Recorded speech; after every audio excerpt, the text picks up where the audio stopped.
Hello and welcome to Technology Update. In this episode, we'll be exploring the revolution going on in atomic energy.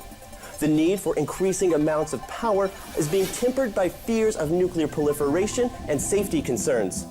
Over the next 25 minutes, we'll be asking just how peaceful is the peaceful atom? As developing nations get richer and more populous, global demand for energy is on the rise. According to estimates, world electricity consumption is set to grow by more than 75% by 2035. With many countries worried about the harmful effect fossil fuels have on the climate, there's a big push to move away from coal, gas, and oil for power generation. The world's consumption of electricity is growing, and so is production. The figure has been basically stable for many years. Sometimes it can vary for quite a number of reasons. But generally, one should know that global electricity consumption is growing at an annual rate of about 3 to 5%. This is a trend, evolution, progress, and development of our civilization in general. Прогресс, развитие вообще нашей цивилизации. And atomic energy is going to have to play a big part in meeting our increasing needs. There are currently around 50 new reactors under construction in the world. Over the next 20 years, electricity production from nuclear power is projected to more than double. At present, there's at least 30 countries operating more than 400 nuclear power plants worldwide. The United States has by far the largest number of facilities. While they may be the leader in nominal terms, nuclear energy certainly plays the biggest role in France, where it accounts for about 75% of all electricity generation. Earlier this year, Iran fired up its long-delayed Bushehr reactor and connected it to the nation's power grid. While Western nations are suspicious of their intentions, officials in Tehran argue that they're only interested in the peaceful benefits of nuclear technology. But when we speak about nuclear reactors, it's not the only concern. It's still chance discharge meltdown of the core zone and the scenario like in Fukushima.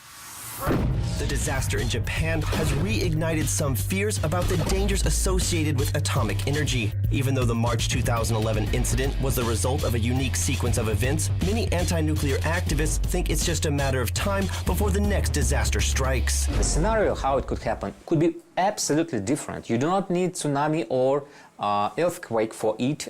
We have terrorist attack, we have human being errors, mistakes, culture of labor. That threat has driven many concerned citizens out onto the streets and protests. Hundreds of thousands in Germany alone. The nation's parliament passed legislation designed to eventually make the country nuclear-free. However, this renewed concern was not isolated to just Germany. Similar rallies took place in Korea, Taiwan, and France as well. Despite the ongoing worries about the viability of nuclear power, we're likely going to continue to rely on atomic energy for at least a part of our needs. Russian scientists and engineers are drawing on decades of experience to make the next generation of reactors as safe as possible. But in order to understand the future, we have to look to the past, which takes us to the Beloyarsk power station in Zarechny, some 1,000 miles east of Moscow. The plant began life as one of the most advanced nuclear power stations in the world. Construction on what was to become the globe's first graphite-moderated reactor got underway in 1958. And a few years later, a second, more powerful reactor was built. Together, the two generated more than 250 megawatts of electricity, or enough to provide a city of 1 million people with lighting and other modern amenities. Looking at present nuclear capacity, the vast majority of the world's atomic power comes from pressurized water reactors. There are about 250 of this kind in operation across the globe. These old-style reactors are most prevalent in France, as well as in the US and Russia. Next, we have boiling water reactors. In these, the coolant isn't as highly pressurized, which allows it to boil, hence its name. About half of Japan's nuclear plants are of this design. Gas-cooled reactors, as the name suggests, utilize gas instead of water, which often allows these to transfer much more heat to the generator, resulting in greater efficiency. Then there are light water graphite moderated reactors, which are called high-power channel reactors in the former Soviet Union. Lastly, pressurized heavy water reactors are most common in Canada. Here at Beloyarsk, they've ditched the dated designs of the past and are pushing ahead with fast breeder reactors. While the technology isn't exactly brand new, it's still thought to be the future of nuclear energy production. This is what's called Beloyarsk 3, or the third and only currently operating reactor on the site. The BN600 is housed here, which has been churning out electricity and thermal heat for the region's residents since 1980. The BN600 power unit has been operating for over 30 years. Its operation license has been extended till 2020. The area has good prospects in terms of producing renewable nuclear fuel. In fast neutron reactors like the BN600, energy is produced in the core when fast neutrons are absorbed by a fissile isotope like uranium-235. A fast neutron travels at a very high speed, around 14 million meters per second. After an isotope captures one of these neutrons, it forms a highly unstable variation. That then quickly turns into energy in the form of heat and more neutrons. Criticality is reached when there's enough fissile isotopes to sustain a chain reaction. Unlike in traditional thermal reactors, there's no moderator involved, which allows the free neutrons to whiz around at speeds fast enough to keep the reaction going. Despite its relatively old age, it's still on the cutting edge of nuclear technology. In fact, sodium-cooled fast neutron reactors like the BN600 have been designated by the US Department of Energy as the next generation of nuclear power. If the core is surrounded by a fertile blanket of uranium-238, it can create new nuclear fuel from spent, otherwise unusable material. When operating in the so-called breeder mode, fast reactors like the BN600 can create more fuel than they actually burn. That can then be used at other nuclear power plants as fuel. Many innovative solutions were implemented in the design of this power unit. This reactor is based on the principles of natural self-protection. The BN600 power unit's active zone has a very even power density field. The pressure inside the vessel is very low, which ensures a reduced load on the reactor vessel. Sodium, which is used as the coolant, is not very corrosive in nature, which has a positive impact on construction materials. Also, a triple circuit cooling system has been applied, as well as an intermediate sodium circuit, in which the sodium is no longer radioactive. Therefore, the steam that flows into the turbo generators is already clean and non-radioactive. Thanks to that technology, the reactor is able to churn out 600 megawatts of electricity. From this halt, steam is turned into power and delivered to the region's grid. To get a longer lease on life, the plant's generators were modernized and a host of other changes were made to make it even safer. According to the design, there was initially no reserve control point for Reactor 3, but we had to upgrade it in order to extend its operation term. Therefore, a reserve control point was built. It includes the key technological features required for supervising the reactor's condition in the case of an emergency failure, because a reserve control board is necessary for such emergencies. But that reserve point is only necessary if something were to go wrong with this main control room. From here, all the plant's vitals are constantly monitored.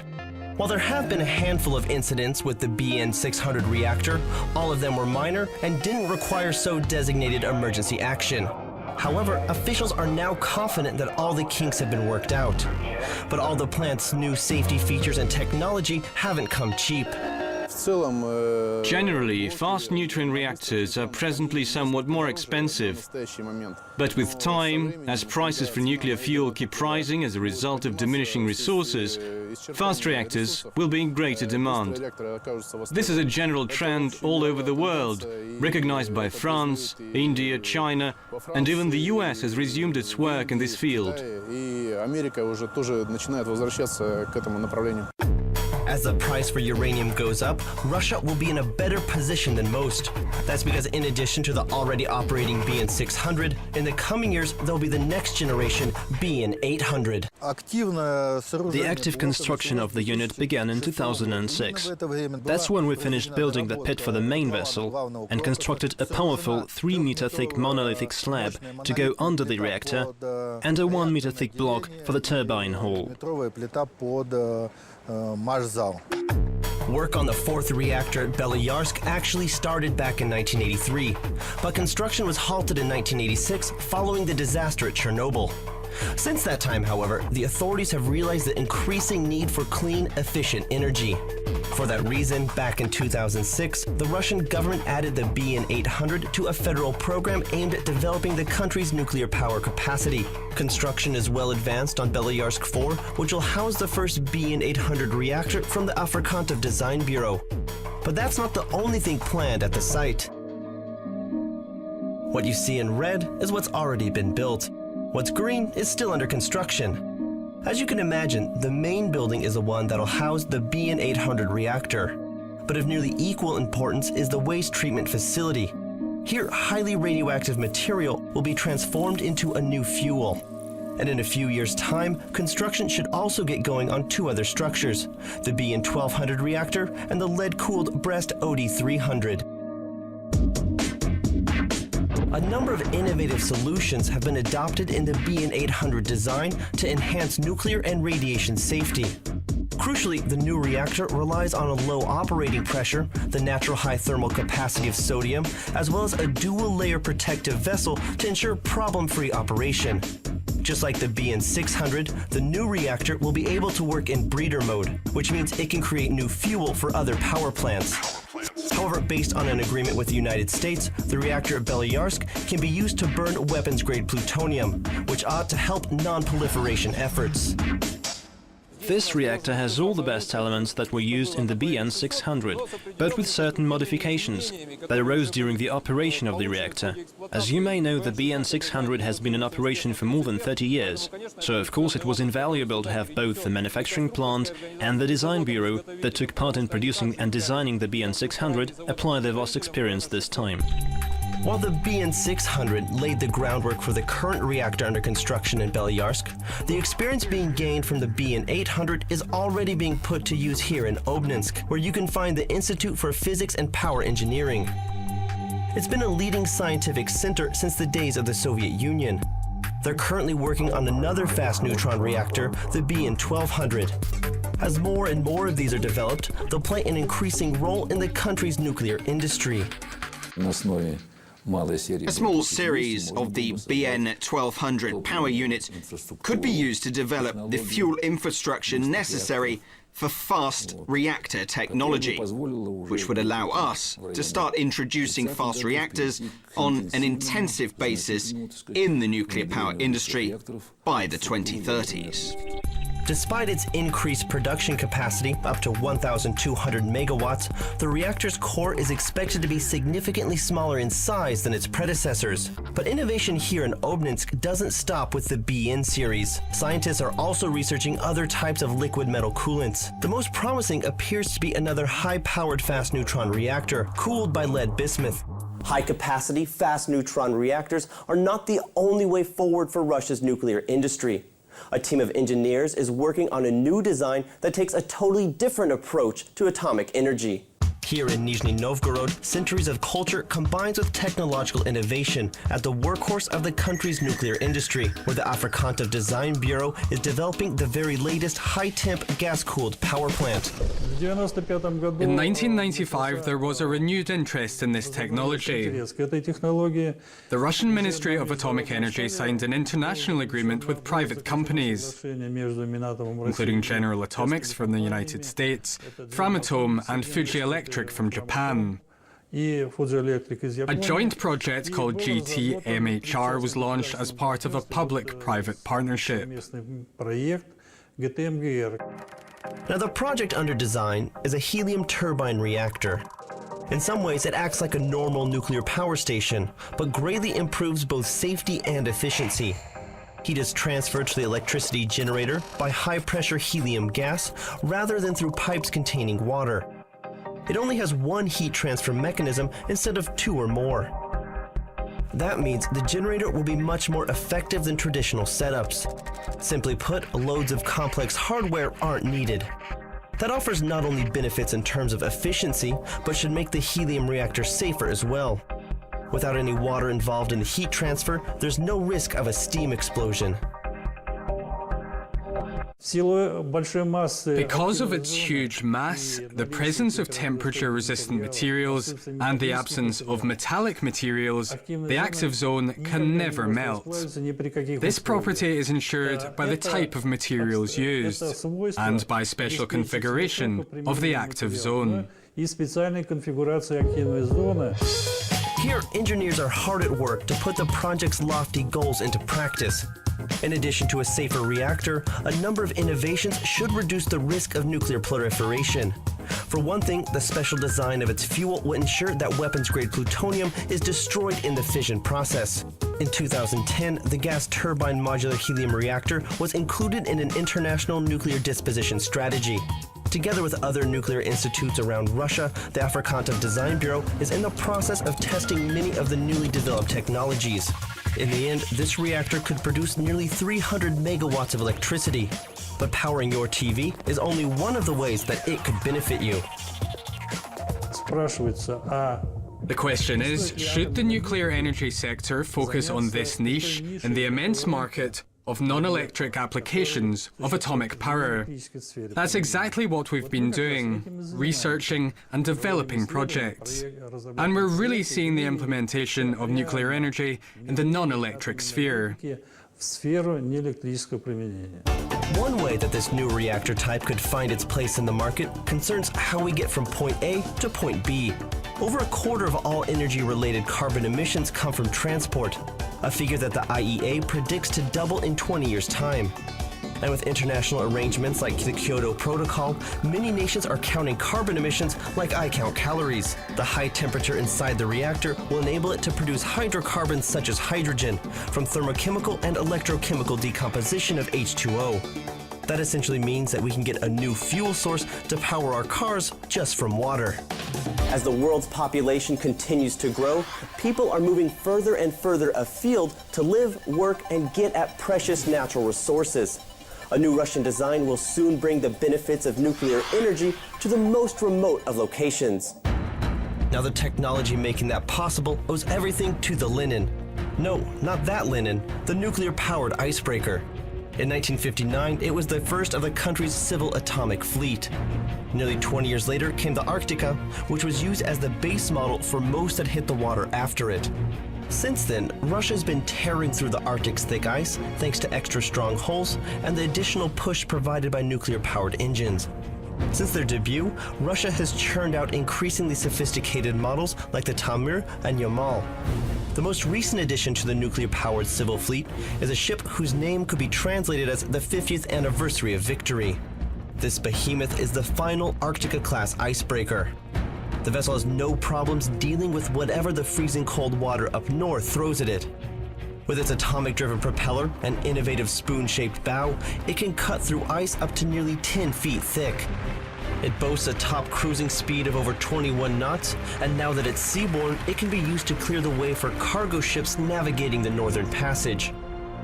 However, it's also functioned as a tourist vessel, leading trips up to the North Pole.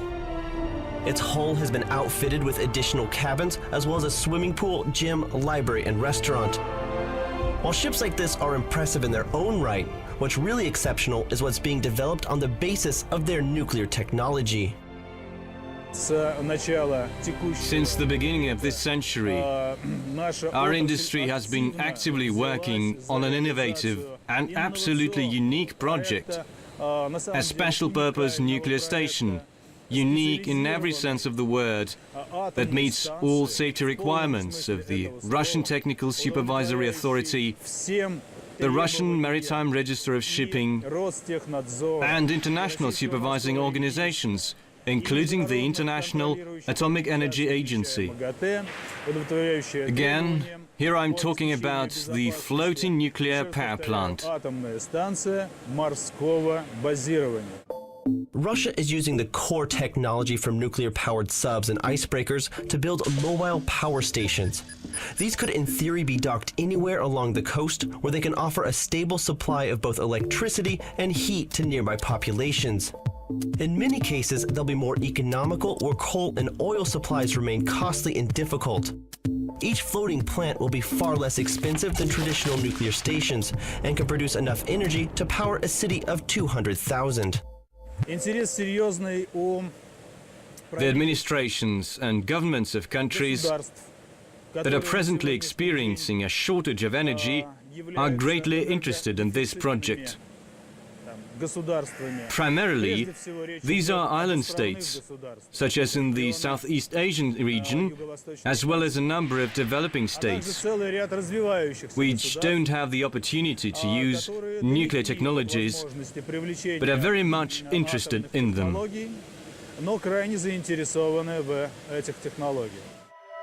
The first of these floating energy outposts is the Academic Lomonosov.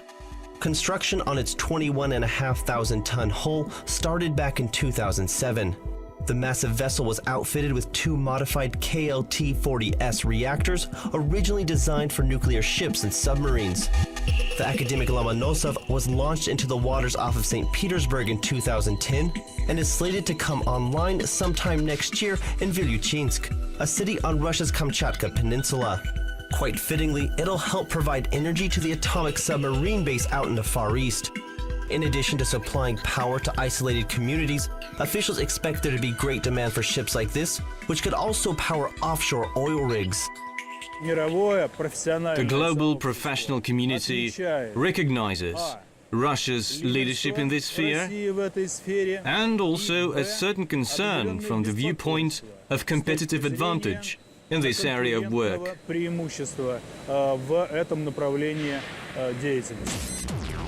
Given the country's edge in atomic shipbuilding, there's likely going to be a lot more work to be done at this production facility at the Baltijski shipyard. The floating power plants will be constructed here, fit with the reactors, and then shipped off to their final destinations, wherever that may be. But Rosenergoatom, which is responsible for the project, will only be leasing the ships to other nations. That means that if and when the time comes to pull up anchor, the power plant and any potentially dangerous material will be towed back to Russia. Since the floating power plants are based on tried and true technology and utilize existing production facilities, there's seemingly nothing standing in the way of turning the idea into a money-making cash cow. While the massive barge may get all the glory in press visits and photos, the whole thing is only as powerful as the reactor at the heart of it. The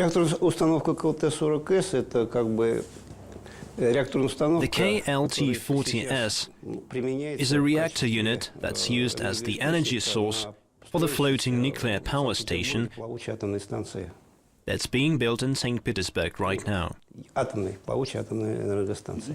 It's based on the reactor using icebreakers of the Russian fleet. However, it's been upgraded to ensure a higher level of safety. On board Russia's floating nuclear barges will be two of these bad boys. Each KLT-40S is designed to pump out around 35 megawatts of electricity and produce about 240 tons of steam per hour. It's a pressurized water reactor fueled by enriched uranium. According to the designers, the nuclear fuel will be enriched up to about 15 to 18%. Some argue that having such radioactive material just bobbing in the waves off the coast could make the ships both a safety and proliferation risk. Furthermore, they could be a potential terrorist target. Officials, however, claim that they're even safer than land-based reactors. The modified stations were designed and built in Nizhny Novgorod by the Afrikanta Design Bureau, the same company responsible for work on some of the others highlighted earlier in the program. In this design room, the skilled Russian engineers have turned their watchful eyes and super powerful computers to maximizing efficiency and safety of Russia's floating nuclear fleet.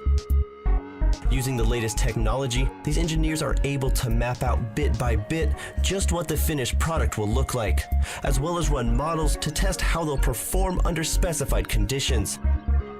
With the KLT-40S already taken care of, they've now focused their attention to the next generation reactor for floating power stations. We didn't stop at that project. We've developed and almost finalized a project for a new floating power station unit. This will be a new integral reactor. Presently, there's nothing like it in the world just yet. This project is being developed with the help of these supercomputer technologies. In addition to providing a new source of energy, these nuclear reactors can help solve another global problem. The heat and steam produced can be used to desalinate water, which can turn a dry, thirsty city into a desert oasis. It's indisputable that more and more energy will be needed to meet the world's growing demands. Now, of course, there are risks involved with nuclear power, but thanks to innovations like those you've seen today, the industry is doing its part to balance potential threats and benefits. So, we'll see you next time, and until then, enjoy the ride.